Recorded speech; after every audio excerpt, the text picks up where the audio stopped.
Well, what was really fascinating to me about the Chung sisters mythology is when I first started reading about it, there's not that much about them, right? They are these ancient military leaders. They are considered the founders of Vietnam. If you go to Vietnam, you will see these temples and these statues, lots of things built in their memory. But the historical information on them is rather short. What I was finding was only like a paragraph.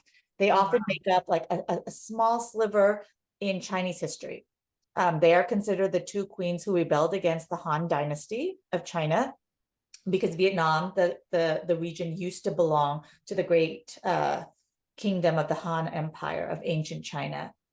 And I remember hearing from my parents about the Hai Bachang, the Chung sisters, and how proud people were that the country was from this matrilineal society.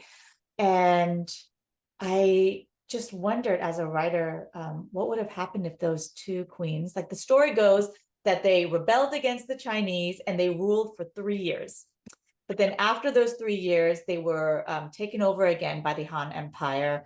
And rather than surrender to the Han troops, they killed themselves. They committed suicide.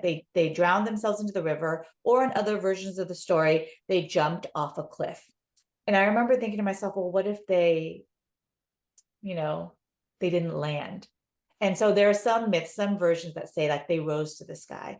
And so I love this idea that they didn't die and that they are reborn in another way.